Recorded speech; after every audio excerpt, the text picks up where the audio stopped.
Hi, Aries. Welcome to your twin flame, or what I love to call trauma fusion quantum entanglement reading with me, Jocelyn, the quantum queen. Okay, Aries, let's see what's going on for you if you guys are resonating with that type of path or those type of connections. This is for Aries, Sun, Moon, or Rising.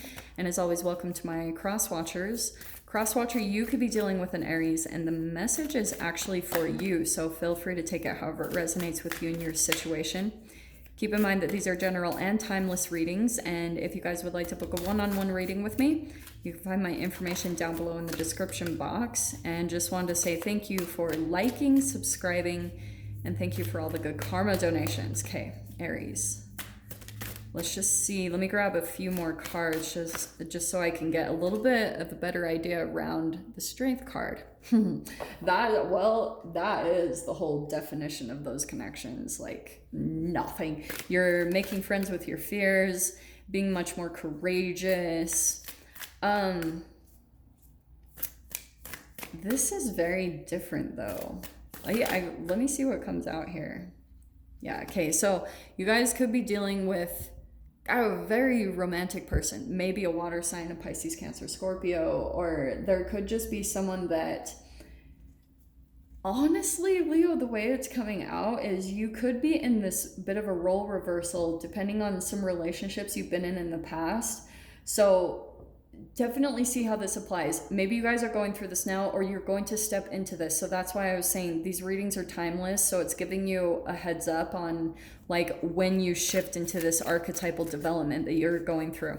So there's this kind of like back and forth energy that you go through, right? Because you're working to even out your fears and come into balance, because sometimes Aries, you can go into one extreme or the other. Because you remember how I talked about not too long ago, a few weeks to maybe a month ago, I talked about the lamb energy, where there's this sensitivity and vulnerability inside of you. And it's just because you will sometimes attract energies where, fascinatingly enough, Aries is the warrior. It's a path paver and a leader. It's very fiery. They're blunt, they're truthful. And so, but what's interesting, if you're dealing with your shadow part, which we all are, then there could have been a time where you had someone that like talked down to you or made you feel small, and that's that inner child work, right? We always talk about that, but that's the part of your psyche and the shadow that's needing to be developed.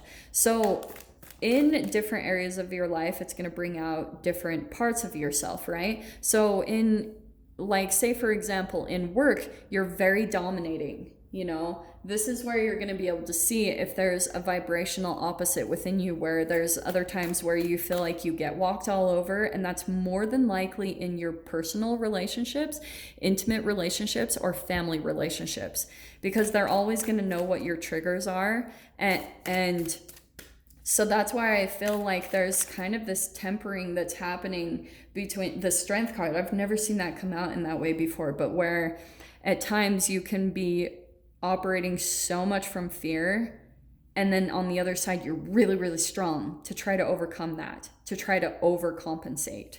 Okay. There's a balancing of that energy that's taking place, and it could be through a romantic connection. Okay, that's what we're going to dive into. If these cards will pop out, those were the ones. Yeah, okay, that's what I was talking about, because this is through meditation. Okay, I love this card because through it you're going to be balancing out that energy within you. Okay, because the Three of Swords can be split energies within you. It's usually a disconnection from your intuition or from your heart, something that was taught to you when you were younger. But usually through like meditation, you're going to find that clarity and that truth of who you truly are and come into the balance where this is more, that's why I love this. This is more of like a peaceful type of strength. It's kind of like I have these senseis that I go to, like in a Buddhist community that I'm involved with, and the thing I love about them is like the teachers, the senseis, are just have the most calm power I've ever come across in my life. And that's why I was like, wow, that is the power of meditation. It's like when you are so balanced and in control of your emotions, it's really a hard energy to battle with or trigger or anything. So that's what I feel like is honestly coming out for you guys, possibly through a connection. Okay. Oh, wow. Okay. So popping out. So here's all your fire energy: 9 of Wands and 10 of Wands. So some of you guys could be dealing with putting an end to some type of connection that's really burdening you. And look at, again, more meditation coming in here. Controlling your brain chemical releases and controlling your patterns is completely going to shift your reality and the type of connections that you attract. And that's where I feel like you'll be releasing a huge burden from your life.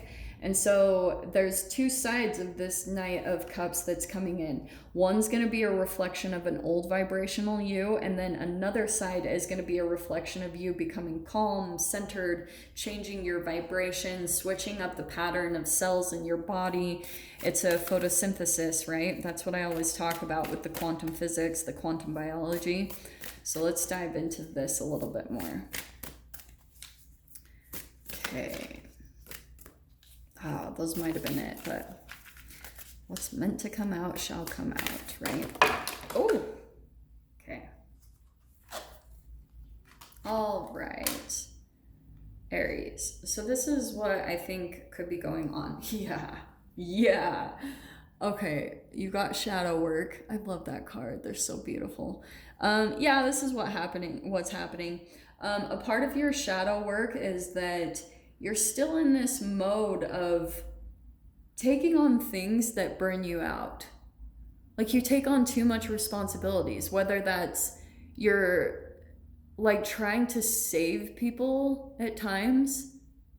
That's only for some of you. If you don't resonate with that, then the other side of it is that you make commitments to things and you get burnt out by taking on too much. That's a part of your karma and the shadow work.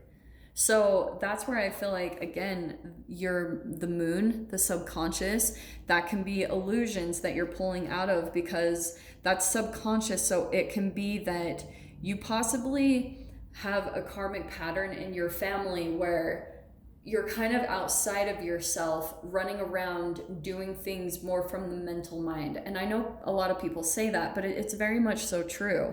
So this is about getting meditative, because when you start to do this shadow work and get calm and balanced and meditate, watch how productive your life becomes. Because you'll even see that you can get more accomplished in an easier way through meditation. It's insane because it's going to line you up internally. You're going to hear your body. You're going to hear your intuition. You're going to hear your subconscious mind that's trying to communicate with you, because you think on average 70,000 thoughts per day.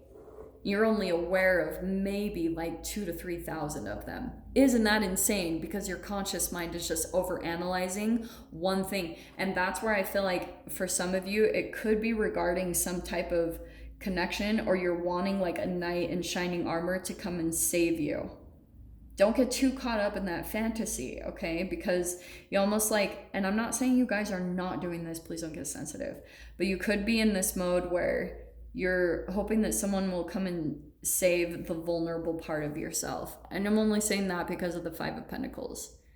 It's like you feel left out, like in some way, shape, or form, or you just feel like a misfit, the scapegoat, like the black sheep of your life, your family, all that type of stuff. And so sometimes you get into this imagination of someone coming and saving you from that environment, that situation, or that relationship.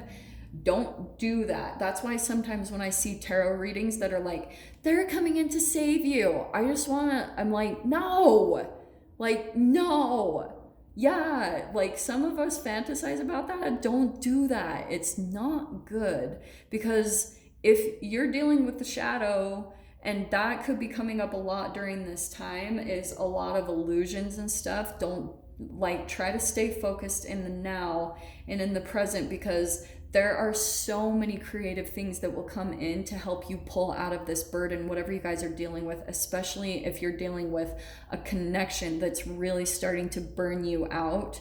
So that's what we're going to dive into, okay, Aries? So I hope this resonated for at least one of you. So if you guys want to join me over in the extended, feel free. Go down below, click on the Vimeo link, and I'll see you over there. But Aries, if this is where we leave things, I'm sending you guys so much love, wishing you all the very best, and I'll see you in your next reading. Take care.